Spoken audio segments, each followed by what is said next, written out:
Listen, what is going on? First and foremost, a minute to gloat, to show off the start of the night we've had so far.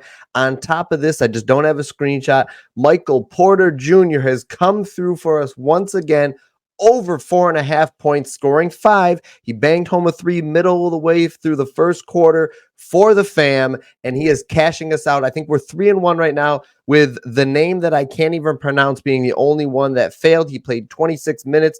Vasily Mitchik in that abomination of a game by the Charlotte Hornets against the Dallas Mavericks. However, we're 3-1 right now at the time of this video. From the videos yesterday, let's get into bets before bed.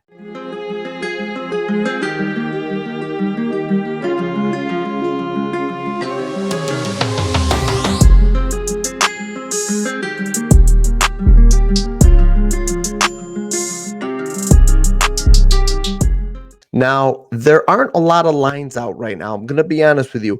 So I'm going to be doing something a little bit different. It is Masters week after all. So I'm going to dive into 2 NBA plays I like, and then I'm going to pivot over and talk about the Masters, some round one matchups to look at.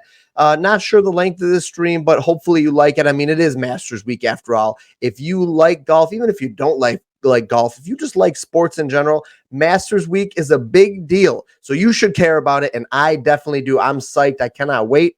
Hopefully you saw the video of Donuts and I out in the links today. It was not pretty, but it's Masters week. I was inspired, so we're going to dive right into it. All right, but before we do that, the first play I'm going to talk about for NBA is back to the well. Listen, sorry if it's a broken record, but if you don't like money, then tune out right now from this video. Michael Porter Jr., over 4.5 first quarter points.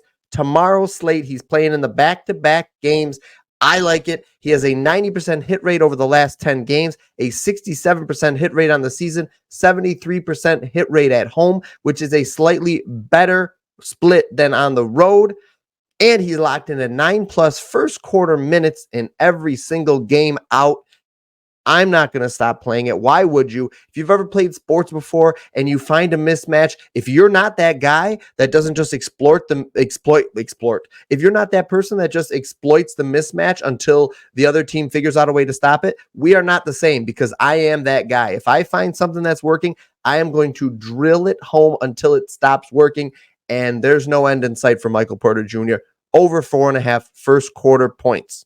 Another NBA play I like is Damian Lillard over 27.5 points. Now, I believe this line will come out at 27. It's probably going to be in the range of 26.5 to 28.5, in my opinion. I like it all the way up to 28.5. 29.5, I'm going to start second guessing the line, but I believe it ultimately at least drops initially at 27.5 points. Giannis hurt his calf in a non-contact injury tonight in the game. Now, I do think that a calf strain is what it was ruled. That's best case scenario for him. However, we're at the end of the season. I think there's no shot that Giannis plays tomorrow. If he's out, I like Damian Lillard over 27.5 points. He has an 83% hit rate in 2024 without Giannis, averaging 32.3 points per game. The good opportunity outweighs the potentially bad matchup here. But I think that this is a great play as long as Giannis is out. I'm going to dive into the Masters now. So I'm going to put a little bit of a tool up on the board. Actually, I'm going to go full screen here. Hopefully you can see it. Let's see here. All right. The first line I want to identify is, now these are 3-ball matchups. If you go over to FanDuel Sportsbook, the 3-ball tab is right here under the Masters.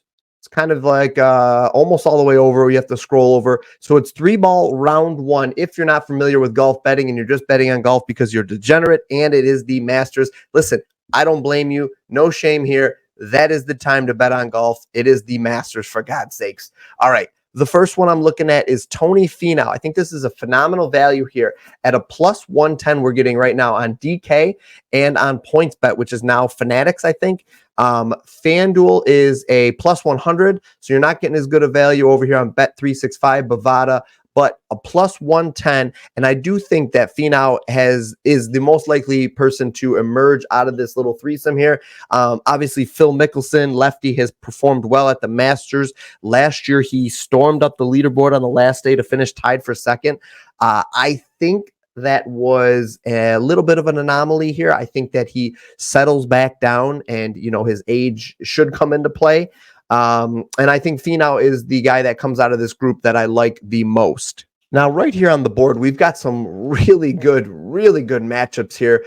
Some really tight lines. Matsuyama has been playing far and above better than the rest in this group here. However, I think Zalatoris has a little bit of a chance here. He's really the only one that worries me. Justin Thomas just doesn't seem to have it clicking right now. So I'm not really concerned about him. Matsuyama, as you can see, we're getting a value over here on FanDuel at a plus 140. I think that is a fine play to play over here on FanDuel. DK Sportsbook has it at a plus 135. You're not getting the value you want there. Plus 140 as well on Fanatics as of right now. So that's a person that I like to come out of this group here. Now, moving right down the line, Matt Fitzpatrick is actually he's kind of like my dark horse candidate to finish potentially top 10, top 5 here. I think that he's got a very tough matchup. Obviously, the defending champion John Rahm is in this group. I'm curious to see how the switch over to live with a different schedule affects Rahm here. And not that the Masters is the end-all be-all, but I am curious to see how he comes out on day one. And I think Fitzpatrick actually has a good shot to be leading this group after day one. If you're going to play it over here on FanDuel at a plus 170. That is the best odds. Rahm, you're getting a minus 105. So I really think that this is the play here. And again, some of these plays, especially if you're going to play a lot of them like a true degenerate, are probably quarter to half unit plays each. I wouldn't be putting full units on these unless you're an absolute madman. Okay. Otherwise, sprinkle bets, quarter unit on each, spread out your exposure, have a lot of things to root for. The Masters is exciting. Get together with friends, and let's get into another play here, all right? Okay, going right down the line. The premier group, in my opinion, if it's not Homa and Tiger, is Rory McIlroy, Scottie Scheffler, and Xander Schauffele. No, I won't start with Xander. Rory is going for his fourth major, the elusive fourth major here at Augusta National, has never won here, and the pressure could not be higher. I mean, I guess it was maybe a little bit higher last year with all the live stuff for Rory, but I mean, every year it's just like, Rory, is this going to be the year you finally win it? I just don't see it. If he wins it, I'll be happy for him, but I probably won't be betting on him if he does. Now, obviously, Scottie Scheffler, we're talking about the world number one here. He is an insane, I think, plus 300 to win the tournament even, which is just insanity at the Masters. But right here, he's a plus 125 to emerge from this group. Not great value, but if you're going to play it over here, play it on FanDuel. And Xander Schauffele is a guy that's definitely a dark horse for me to win the contest, to win the entire tournament this weekend. I think his odds were maybe like a plus 1,200, plus 2,000, something like that. I have sprinkle bet some wins in there already that I'm happy to share with like Patreon, or I might be posting them a little bit here and there on Twitter, but they are obviously long odds because picking the person to win out of a field of 100 and something golfers is not easy to do. So these three balls are the perfect compromise here. And honestly though, for the three ball, I'll be honest, I highlighted the value, but I don't like this grouping. I mean, any of these guys are studs. I think any of them could be leading after round one. I'm probably just going to stay away from this grouping, just to be honest with you. But it is the premier group, so I obviously am going to highlight it. Here's another interesting group. Cam Smith, Victor Hovland, and Wyndham Clark. Now, I do think that Wyndham Clark emerges from this group as the round one winner.